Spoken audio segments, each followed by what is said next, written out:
റാമിൻ്റെ അറസ്റ്റുമായി ബന്ധപ്പെട്ട് കോടതി പറഞ്ഞ കാര്യങ്ങൾ ശ്രദ്ധയിൽ വന്നിട്ടുണ്ട്.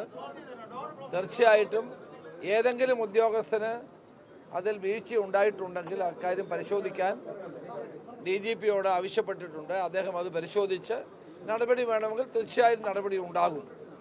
അത് ശരിയായ അർത്ഥത്തിൽ പറഞ്ഞാൽ അദ്ദേഹത്തിന് എല്ലാ കോടതി, സുപ്രീം കോടതി വരെ, താഴെയുള്ള മജിസ്ട്രേറ്റ് കോടതി മുതൽ സുപ്രീം കോടതി വരെ ജാമ്യം നിഷേധിച്ചതാണ്.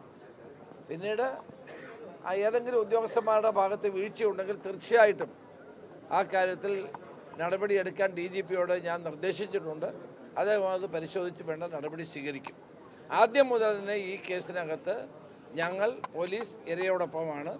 ഇപ്പോൾ തന്നെ അവരുടെ മാതാപിതാക്കൾ എന്നോട് ആവശ്യപ്പെട്ടു ക്രൈംബ്രാഞ്ചിൻ്റെ അന്വേഷണ ടീമിനെ മാറ്റണമെന്ന്. ഞങ്ങൾ ആ അന്വേഷണ ടീമിനെ മാറ്റി അജിത ബീഗത്തിൻ്റെ നേതൃത്വത്തിൽ പുതിയ അന്വേഷണ സംഘത്തെ വെക്കുകയുണ്ടായി.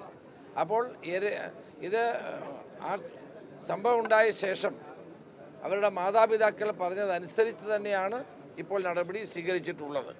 സംവിധാനം പൂർണ്ണമായ പരാജയമാണെന്നടക്കമുള്ള വിമർശനമാണ് കോടതി. അങ്ങനെ ഒരു സാഹചര്യം ഒരു കേസിനകത്ത് അപാകത ഉണ്ടായിട്ട് ഏതെങ്കിലും പോലീസ് ഉദ്യോഗസ്ഥന് അപാകത ഉണ്ടായിട്ടുണ്ടെങ്കിൽ അയാളുടെ പേരിൽ നടപടിയെടുക്കുകയാണ് വേണ്ടത്. പോലീസ് സേന മൊത്തം അങ്ങനെയാണെന്ന് പറയുന്നതിനകത്ത് അർത്ഥമില്ല.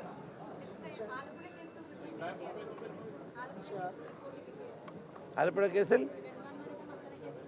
വരട്ടെ, വെയിറ്റ് ചെയ്യും വരട്ടെ.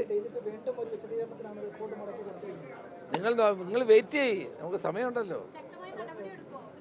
ഒരു കാര്യം, നിയമവിരുദ്ധമായി ആരെന്ത് ചെയ്താലും അവരെ സംരക്ഷിക്കുന്ന ജോലി പോലീസിനില്ല.